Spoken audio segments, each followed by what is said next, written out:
آج پھر عمران خان صاحب سے ملاقاتوں کا دن ہے اور ملاقاتیوں کی فہرست اڈیالہ جیل کے حکام تک پہنچا دی گئی ہے۔ آج پاکستان تحریک انصاف کے رہنماؤں کا دن مختص ہے عمران خان صاحب سے ملاقات کے لیے، لیکن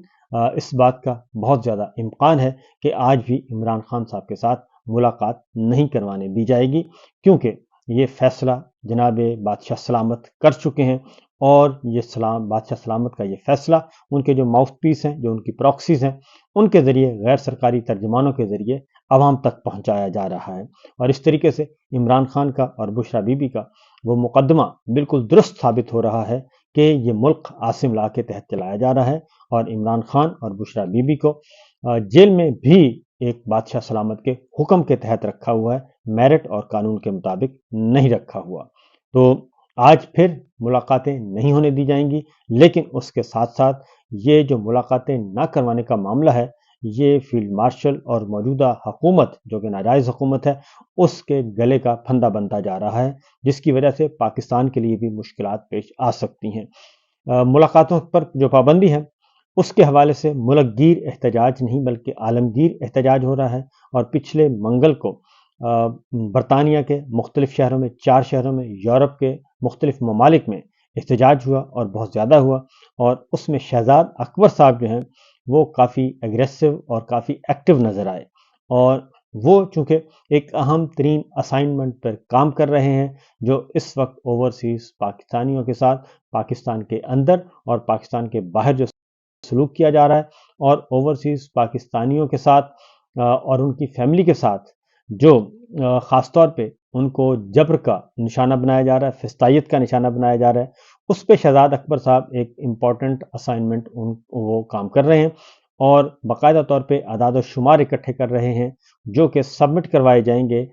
برطانیہ اور امریکہ اور انسانی حقوق کی تنظیموں کے پاس، تاکہ موجودہ جو فسطائی نظام ہے وہ ختم ہو سکے۔ اور اسی لیے شہزاد اکبر صاحب کا کل جو ان پہ قاتلانہ حملہ ہوا، اس میں ان کا ایک اہم ترین سٹیٹمنٹ بھی سامنے آ چکا ہے، اپنی زبانی انہوں نے بتایا ہے، اس کے بارے میں بھی آپ کو آگاہ کریں گے۔ لیکن اس سے پہلے ذرا ایک اور خبر کا جائزہ لے لیں، اور وہ خبر ہے corps commanders conference. Field marshal general Asim Munir صاحب کے نے بلائی کل کور کمانڈر کانفرنس۔ بالعموم کور کمانڈر کانفرنس جو ہے وہ ہر مہینے کے پہلے ہفتے میں، یعنی کہ پہلے 5-7 دنوں میں ہو جاتی ہے، لیکن اس بار جو دسمبر کی پریس کانفرنس ہے وہ ڈیلے ہوتے ہوتے 24 تاریخ کو اس کا انعقاد کیا گیا، اور اس کی تاخیر کی کیا وجہ ہے؟ اس تاخیر کی وجہ ہے کہ جناب فیلڈ مارشل بھی خود اہم ترین اسائنمنٹس پہ بیرونی دنیا کا سفر کر رہے تھے۔ تو بہرحال جو کور کمانڈرز کانفرنس میں جو کچھ کہا گیا، پہلے ذرا اس کا جائزہ لے لیتے ہیں۔ فیلڈ مارشل نے کہا کہ حکومت اور پاک فوج کی مشترکہ کوششوں اور پاکستانی عوام کی ثابت قدم حمایت کے باعث ہمارا ملک بتدریج یقینی طور پر استحکام، وسیع تر مواقع اور عزت و وقار کی طرف بڑھ رہا ہے۔ تو معذرت کے ساتھ اس وقت پاکستان جو ہے وہ آگے نہیں بڑھ رہا، بلکہ پاکستان تنزلی کا شکار ہے، اور یہ ہم نہیں کہہ رہے، بلکہ یہ ایک اس بارے میں امت کا، پاکستانی قوم کا اتفاق ہے کہ پاکستان کو پچھلے 3 سالوں میں تباہ شد بنا دیا گیا ہے، اور تباہ کاریاں جو ہیں وہ ہر شعبے میں نظر آ رہی ہیں۔ اس لیے یہ ان کا کہنا کہ عزت اور وقار کی طرف بڑھ رہا ہے، تو جناب پاسپورٹ، پاکستانی پاسپورٹ جو ہے وہ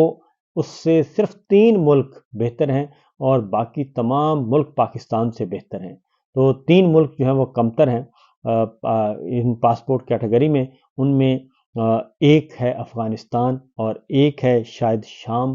اور پھر ایک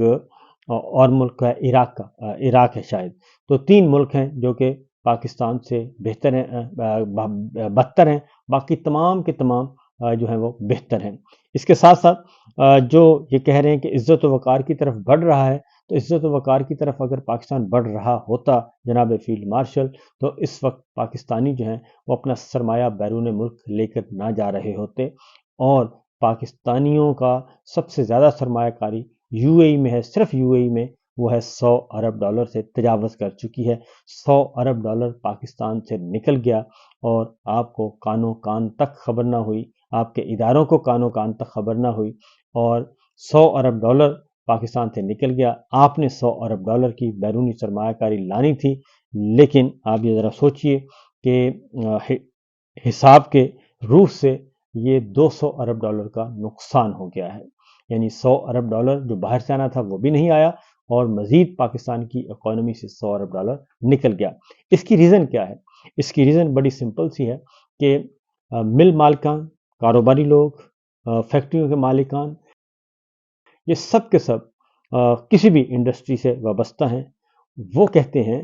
کہ ہمیں انسیکیور کر دیا گیا ہے. اس وقت ہمیں بالکل اعتماد نہیں ہے کہ کب کس وقت حکومت کا کون سا کرندہ اپنی اصل شکل میں یا پھر نقاب پوش بن کر آئے اور میری پراپرٹی میں داخل ہو اور میری پراپرٹی میں داخل ہو کر مجھے بے عزت بھی کرے، مجھے لوٹے بھی، مجھے مارے بھی، سب کچھ کرے اور اس کے بعد میری پراپرٹی سیل کر کے چلا جائے. تو اس لیے وہ کہتے ہیں کہ ایسے سرمایہ سے ہم اور ایسی سرمایہ کاری سے اور ایسے کاروبار سے ہم کوسوں دور رہنا زیادہ پسند کریں گے. اس لیے پاکستان سے سرمایہ دار جو ہے وہ اپنا سرمایہ لے کے اور یہاں تک کہ مڈل کلاس کے لوگ جو ہیں وہ بھی اپنا سرمایہ لے کے اونے پونے پاکستان سے نکلنے کو ترجیح دے رہے ہیں. اور شاید اسی لیے پھر آپ لوگوں کو پابندی لگانا پڑی کہ اس کو کنٹرول کیا جائے. تو بہرحال یہ سچویشن ہے اس وقت پاکستان کی. اگلا جو کہا جاتا ہے جی کہ فیلڈ مارشل نے آگے کہا اور وہ کہ جی قومی یکجہتی اور سلامتی اور استحکام کو نقصان پہنچانے کی کسی کو اجازت نہیں دی جائے گی، چاہے وہ عناصر سیاسی ہوں یا کوئی بھی. تو یہ اشارہ جو ہے وہ پاکستان تحریک انصاف کی طرف ہے، کیونکہ صرف وہ سمجھتے ہیں کہ پاکستان تحریک انصاف جو ہے اور عمران خان صاحب جو ہیں انہی کو رگڑا لگانا ہے اور وہی جو ہیں اس وقت قومی یکجہتی، سلامتی اور استحکام پاکستان کو نقصان پہنچا رہے ہیں. یہ کہتے ہیں جناب اس فورم سے یہ بات کہی گئی، جبکہ حقیقت یہ ہے کہ اس وقت اگر پاکستان کو کی قومی یکجہتی کو نقصان پہنچا رہا ہے، سلامتی کو، استحکام پاکستان کو اگر کوئی نقصان پہنچا رہا ہے تو وہ سیاسی عناصر جو ہیں وہ اپوزیشن میں نہیں بیٹھے، وہ حکومت میں بیٹھے ہیں، ان کے ماؤتھ پیس جو ہیں وہ بیٹھے ہیں. اور اس وقت سب سے زیادہ نقصان اور سب سے زیادہ پروپیگنڈا ہماری فوج کے بارے میں، شہیدوں کے بارے میں اور جرنیلوں کے بارے میں اور پاکستان فوج کے اہم پوسٹوں پہ تقرری اور تبادلوں کے بارے میں اگر کوئی یہ اس معاملے کو اچھال رہا ہے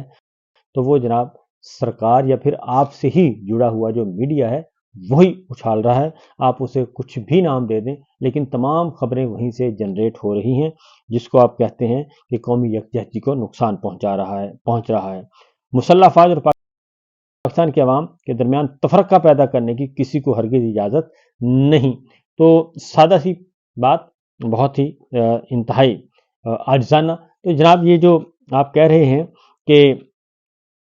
مسلح افواج اور پاکستان کے درمیان تفرقہ پیدا کرنے کی کسی کو اجازت ہرگز نہیں ہے، تو یہ تو سارے کا سارا تفرقہ پیدا ہی اس وقت ہو رہا ہے حکمراں جماعتوں کی طرف سے اور حکمراں جماعتوں کے ساتھ جڑے ہوئے دانشوروں کی طرف سے. وہ یہ کام کر رہے ہیں مسلح افواج اور پاکستان کے عوام کے درمیان تفرقہ پیدا کرنے کی جو کوشش ہے، اور اس میں سب سے بڑھ کر الیکشن چور رجیم کا ہاتھ ہے. اور جس نے الیکشن چوری کیا اور جس نے الیکشن چوری کروایا 8 فروری 2024 کا، تو یہ اس کے ہاتھ میں ہے سب کچھ. وہی تفرقہ پیدا کر رہے ہیں. ادروائز اس وقت پاکستان کے عوام ہرگز تفرقہ پیدا نہیں کر رہے. پاکستان کے عوام ہرگز فوج سے دور نہیں ہونا چاہتے، اور اس کے ساتھ ہی جو سیاسی جماعتیں ہیں جن کی جڑیں عوام میں ہیں، جن کے پاس اوریجنل فارم 45 ہے، تو وہ تو بالکل بھی اس حق میں نہیں ہے. وہ تو تعریف و توصیف کرتے رہے ہیں مسلح افواج کی، فوجی قیادت کی، لیکن یہ الگ بات ہے کہ ایکسٹینشن کی لعنت نے سب کچھ ملیا میٹ کر دیا. آگے جی، اچھا یہ جو ہے کہ سیاسی عناصر کو اجازت نہیں ہوگی اور دہشت گردی، جرائم اور سیاسی مفادات کے درمیان گٹھ جوڑ کو یکسر مسترد کر دیا. یہ ساری تنقید جو ہے وہ پی ٹی آئی پہ کر رہے ہیں اور خیبر پختونخوا پہ کر رہے ہیں. لیکن اگلا جو ایک ہے جی، اگلا پیراگراف ہے وہ بڑا دلچسپ ہے. یہ میں اعلامیہ پڑھ کے سنا رہا ہوں کور کمانڈرز کانفرنس کا. تو اگلا جو ہے وہ بہت ہی زبردست ہے جی. وہ یہ ہے کہ فورم نے بلوچستان کی حکومت کے خصوصی ترقیاتی اقدامات کو سراہا جو مقامی سطح پر عوام کو بااختیار بنانے اور سماجی روابط کے ذریعے گورننس سے جڑے دہشت گردی کے عوامل کا خاتمہ کریں گے۔ اب میں آپ کو ایک بات بتاؤں جی کہ یہ جو کہتے ہیں کہ بلوچستان حکومت کے خصوصی اقدامات کو سراہا، تو اس کا مطلب بڑا واضح ہے کہ آپ پاکستان تحریک انصاف کی حکومت ہے، اپوزیشن کی، آپ اس کو رگید رہے ہیں اور ان کو دھمکیاں دے رہے ہیں کہ ہم لگا دیں گے، گورنر آج لگا دیں گے، آپ کی حکومت ختم کر دیں گے، جبکہ دوسرے ہاتھ میں جبکہ بدترین سطح صورتحال ہے بلوچستان کی، پاکستان میں اس وقت نمبر 1 جو ہے بدترین سطح وہ بلوچستان کی ہے، اور وہاں پہ بغاوتیں جنم لے رہی ہیں، احساس محرومی بڑھ رہا ہے، وہاں پہ خواتین، مہرنگ بلوچ جیسی خواتین کو جیلوں میں ڈالا ہوا ہے۔ تو میرا خیال ہے کہ اس سے مسئلہ حل نہیں ہونا، اور آپ خیبر پختونخوا کی حکومت کو تنقید کا نشانہ بناتے ہیں، اس پہ آپ دہشت گردی کا بھی الزام لگا دیتے ہیں۔ بلوچستان کے بارے میں آپ جو ہے وہ کچھ اور فرماتے ہیں۔ بلوچستان کے بارے میں کہتے ہیں کہ بلوچستان حکومت کے خصوصی ترقیاتی اقدامات کو سراہا، مقامی سطح پر عوام کو بااختیار بنانے اور سماجی روابط کے ذریعے گورننس سے جڑے دہشت گردی کے عوامل کا خاتمہ جو ہے وہ کرتے ہیں۔ تو بلوچستان حکومت کی تعریف کی جا رہی ہے، جبکہ بلوچستان اس وقت مکمل طور پر نو گو ایریا ہے، اور نو گو ایریا اس پہ سختی سے عمل درآمد ہے، اور کوئی بھی سویلین یا فوجی بھائی جو ہے وہ بغیر کنوائے کے چل ہی نہیں سکتے۔ تو یہ کہنا کہ خیبر پختونخوا کی حکومت بہت بری جا رہی ہے کیونکہ وہ پی ٹی آئی کی ہے اور بلوچستان میں سب اچھا ہے، تو یہ از خود ایک نامعقول بات ہے اور ایک نظروں کو دھوکہ دینے والی بات ہے۔ پھر جی کہتے ہیں کہ پائیدار امن اور استحکام کو یقینی بنانے کے لیے قومی ایکشن پلان کے مطابق دیگر علاقوں میں بھی اسی طرز کے عوامی اقدامات کی ضرورت ہے، اور فورم نے کشمیری عوام کے خط کے خود ارادیت اور ان کی جائز حدود کے لیے پاکستان کی مدد کی، ثابت قدمی کا اعادہ کیا ہے۔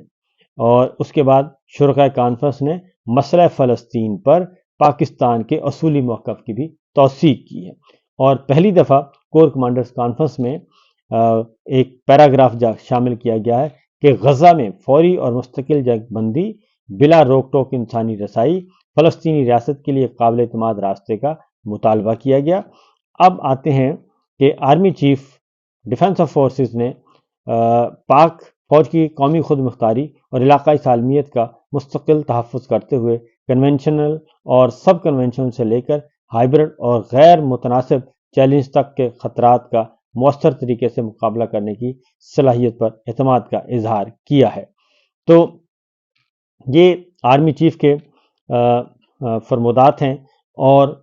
آپ نے دیکھ لیا کہ ہائبرڈ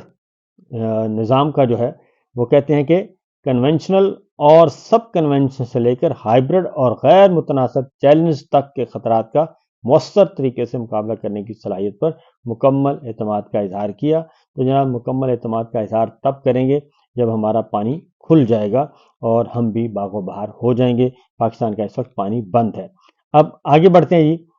کچھ مزیدار اس سلسلے میں کچھ اور ڈیولپمنٹس ہیں۔ تو استثناء کا معاملہ آرمی چیف کے لیے مسلسل عذاب کا معاملہ ہے جی، اور اب مفتی منیب صاحب جو ہیں وہ میدان میں آ چکے ہیں، اور پہلے وہ طرفدار رہے جنرل صاحب کے، حافظ صاحب کے، لیکن اب جو ہے وہ آزاد ہو گئے ہیں، اور وہ کہتے ہیں کہ وزیر اعظم آرمی چیف خلیفہ اسلامی بن کر بیعت لینے نہیں آئے۔ یہ اب سخت مفتی منیب صاحب نے کہا ہے کہ وزیر اعظم آرمی چیف خلیفہ اسلامی بن کر بیعت لینے کے لیے نہیں آئے، اور نعرے لگانا کہ علماء بیعت کے لیے تیار ہیں، غیر مشروط بیعت صرف اللہ کے رسول کی ہو سکتی ہے، اور ان مجالس میں سنجیدہ گفتگو ہونی چاہیے، سنجیدہ لوگوں کو بلانا چاہیے، اور تاکہ یہ مجالس جو ہیں وہ تماشا نہ بن جائیں، خود ان کے لیے سمیٹنا مشکل ہو جائے۔ تو یہ کیونکہ ایک لانچ کیا گیا تھا جی معاملہ، اور استثناء جو ہے وہ اب مصیبت بنتی جا رہی ہے، اور آہستہ آہستہ یہ مسئلہ بنتا جا رہا ہے، خاص طور پہ ہماری فیلڈ مارشل کے لیے۔ اگلی خبر ہے جناب پنجاب سے، کیونکہ ایک اور بات تھی، سب سے پہلے تو مذاکرات کے حوالے سے میں آپ کو بتا دوں کہ عمران خان صاحب نے مذاکرات کا اختیار دیا ہوا ہے محمود خان اچکزئی صاحب کو اور سینیٹر راجہ ناصر عباس اور سلمان اکرم راجہ صاحب کو، اور لیڈر آف اپوزیشن قومی assembly, leader of opposition senate اور سلمان اکرم راجہ صاحب ان کے قابل اعتماد ہیں عمران خان صاحب کے۔ تو 8 فروری کو پہیا جام اور شٹر ڈاؤن کی تیاریاں کی جا رہی ہیں، اور تحریک تحفظ عیان پاکستان کا اجلاس بھی ہوا، اس میں اس بات پہ غور بھی کیا گیا اور تیاریوں پر اطمینان کا اظہار۔ اس کے بعد وزیر اعلیٰ خیبر پختونخوا سہیل افریدی صاحب وہ آئی ایس ایف کو، یوتھ کو آرگنائز کر رہے ہیں، وہ بھی تیاریاں کر رہے ہیں خاموشی سے، اور اعلان کیا گیا تھا کہ شٹر ڈاؤن اور پہیا جام ہم کریں گے۔ تو ابھی ہنوز دلی دور است، 8 فروری میں بہت دیر ہے، لیکن حکومت کتنی پریشان ہے۔ وہ ابھی سے رانا سنورا صاحب آ گئے ہیں اور انہوں نے کہا جی ملک کا پہیا جام کرنے کی بات کر کے پی ٹی آئی حکومت کو بلیک میل کر رہی ہے۔ تو پی ٹی آئی حکومت کیا بلیک میل کر سکتی ہے جی؟ اور وہ تو صرف یہ کہہ رہی ہے کہ صاف شفاف الیکشن کروائیں اور فوج بیرکوں میں واپس جائے اور بات ختم کریں، اس کے علاوہ تو وہ کچھ نہیں کہہ رہے۔ تو بہرحال پہیا جام جو ہے وہ اگر ہو جاتا ہے تو یہ بہت بڑی اچیومنٹ ہوگی، اور اسی بات سے ڈر رہے ہیں یہ سارے کے سارے، اور رانا صاحب میدان میں آئے ہیں اور یہ ہر ممکن کوشش کریں گے کہ بائی ہک اور کک اور برائب کے ذریعے یا دھمکی کے ذریعے، طاقت کے ذریعے یہ شٹ ڈاؤن جو ہے وہ نہ ہو سکے۔ لیکن میرا اپنا خیال ہے کہ یہ ہڑتال جو ہے وہ کامیاب ہوگی 8 فروری کی مناسبت سے۔ اور اگلی خبر ہے جناب شہزاد اکبر صاحب کا معاملہ، اور انہوں نے اپنا سٹیٹمنٹ ریکارڈ کروا دیا ہے۔ ان پہ قاتلانہ حملہ ہوا تھا، اللہ تعالیٰ نے ان کو بچا لیا، زخمی ضرور ہوئے ہیں۔ اب جو ہے وہ ان کا کل، کیونکہ پولیس سارا دن وہ مصروف رہے، خود ہاسپٹلائز تھے اور ہاسپٹل سے فارغ ہوئے، تو پھر ایف آئی آر درج کروانے کے لیے جو طریقہ کار ہے یہاں کا، وہ پہنچے ہیں تھانے پولیس اسٹیشن، اور وہاں پہ ان سے تفصیلی گفتگو کی ہے برطانوی حکام نے، برطانوی پولیس نے، اور ان سے تمام پہلو جو بھی متوقع طور پہ ہو سکتے ہیں ان پہ قاتلانہ حملے کے، اور وہ ساری کی ساری چیزیں جو ہیں وہ شہزاد اکبر صاحب نے شیئر کر لی ہیں، اور کافی میٹیریل شیئر کر لیا ہے، اور ان کو احساس دلا دیا ہے کہ یہ سب کچھ جو ہے وہ آرگنائز طریقے سے ہو رہا ہے۔ شہید ارشد شریف کے قتل سے یہ سلسلہ شروع ہوا، اور اب جو ہے وہ نشانے پر ہیں جناب شہزاد اکبر صاحب، اور اس پہ بیرسٹر شہزاد اکبر نے یہ کہا کہ ایک سفید فام شخص، وہ کہتے ہیں جی گھر آیا صبح، یہ شہزاد اکبر صاحب خود بتا رہے ہیں کہ ایک سفید فام شخص گھر پر آیا اور تقریباً 10 منٹ تک مجھے پیٹتا رہا، چہرے پر درجنوں مکے برسائے گئے، اور جس کی بات چہرہ زخمی ہے، اور 8:10 پر گھنٹی بجنے پر دروازہ کھولا تو اس نے مارنا شروع کر دیا، اور گھر والوں کے شور مچانے پر جو ہے وہ حملہ آور بھاگ گیا، لیکن پھر آ کر مارنا شروع کر دیا، اور ویڈیو بھی بنائی، اور میرے بے ہوش ہونے پر وہ چلا گیا۔ پولیس بے ہوشی کی حالت میں مجھے ہسپتال لے گئی، اب ہسپتال سے آ کر پولیس اسٹیشن میں رپورٹ درج کرا رہا ہوں، اور پولیس میرے گھر سے سی سی ٹی وی فوٹیج لے گئی ہے، اور تحقیقات کا آغاز ہو گیا ہے۔ تو یہ شہزاد اکبر صاحب آئے ہیں میدان میں، اور انہوں نے اپنا سٹیٹمنٹ ریکارڈ کروایا ہے، اور یہ تو جو انہوں نے یہاں پہ کہا یہ تو کچھ بھی نہیں، عشر اشیر بھی نہیں، حقیقت اصل میں جو ہے وہ معاملہ ہے اس سے کہیں زیادہ ہے۔ اور میرا خیال ہے کہ شہزاد اکبر صاحب نے بہت سارے ریسنٹ پاسٹ میں جو واقعات ہو چکے ہیں اور جو دھمکیاں ان کو مل چکی ہیں، اور وہ بے نامی دھمکیاں نہیں ہیں، باقاعدہ طور پہ نام لے کر کہا گیا تھا، وہ سب کی سب ریکارڈنگ جو ہے، فوٹیجز، ویڈیوز، وہ حوالہ پولیس کیے جانے کا امکان ہے، بلکہ یقیناً کی جائیں گی۔ اور شہزاد اکبر صاحب جو ہیں وہ خود تو ان کو پتہ ہی ہے، اور وہ کوشش کریں گے کہ برطانوی پولیس بھی انہی کے اکارڈنگلی آگے بڑھے اور ان چوروں کو پکڑے، کیونکہ مفتی منیف صاحب جو ہیں وہ کہتے ہیں کہ اللہ کے رسول نے معصوم ہونے کے باوجود استثناء کا مطالبہ نہیں کیا، اور خلفائے راشدین نے بھی فریق مخالف کے خلاف عدالت میں استثنا نہیں مانگا۔ اہل اقتدار کو ایسے فیصلے نہیں لینے چاہیے جو گھنٹوں جو ہے وہ آپ کا جو دنیا کے لیے تماشا بنے اور اس کا کوئی فائدہ بھی نہ ہو۔ یہ مفتی منیب صاحب کے بدلتے بدلتے تیور ہیں جو کہ ہمیں نظر آ رہے ہیں۔ اب ذرا جی مذاکرات کے معاملے میں، کیونکہ ایک طرف مذاکرات کی دعوت ہے اور مذاکرات کی دعوت دی جا رہی ہے مسلسل، دوسری جانب پاکستان تحریک انصاف، تحریک تحفظ آئین پاکستان، ان کے پاس ہے یہ معاملہ، اور مذاکرات کی دعوت جیسے ہی آئی، اور اس کے ساتھ ہی کیونکہ مذاکرات کی دعوت آئی وزیر اعظم ہاؤس سے، اور وزیر اعظم نے خود کہا، لیکن اس کو سبوٹاج کرنے کے لیے کون میدان میں آیا ہے؟ وہ آئے ہیں جناب خواجہ آصف صاحب۔ اور وہ کیوں آئے ہیں یہ بھی میں آپ کو بتا دیتا ہوں آگے بڑھ کر، کہ ایک تو یہ کہ خواجہ آصف صاحب کہتے ہیں کہ وزیر اعظم تواتر کے ساتھ پی ٹی آئی کو مذاکرات کی دعوت دے رہے ہیں، اللہ کرے مثبت اور نتیجہ خیز ثابت ہو، لیکن پی ٹی آئی کے لیڈر کے سپاہی ڈی این اے میں مذاکرات کی گنجائش نہیں ہے۔ عمران خان نے ساری زندگی اپنے ذاتی مفاد پر اول و آخر فوکس کیا، اور مذاکرات کچھ رو اور کچھ دو کی بنیاد پر کیے جاتے ہیں۔ عمران خان کوئی اصول پسند سیاستدان نہیں۔ اب خواجہ صاحب جو ہیں وہ جیسے ہی کوئی ہلکی پھلکی بات چیت شروع ہوتی ہے مذاکرات کے حوالے سے، تو خواجہ صاحب یا کوئی اور جو ہے وہ فوراً کود پڑتا ہے، لیکن خواجہ صاحب زیادہ کودتے ہیں۔ خواجہ صاحب نہیں چاہتے کہ معاملات جو ہیں وہ نرمی کی طرف جائیں اور تلخیاں ختم ہوں، اور اسی لیے وہ خواجہ صاحب جو ہیں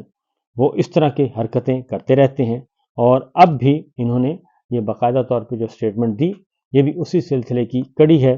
کہ نہ ہم نے کھیلنا ہے نہ کھیلنے دینا ہے، اور کہیں ایسا نہ ہو، انہوں نے کہا کہ مذاکرات کامیابی ہو جائیں، تو یہ مذاکرات کسی وقت بھی کامیاب ہو سکتے ہیں اگر عمران خان اور field marshal general Asim Munir صاحب کے درمیان آپس میں معاملات ہوں اور براہ راست گفتگو ہو، تب یہ ہو سکتے ہیں، ادروائز نہیں ہو سکتے۔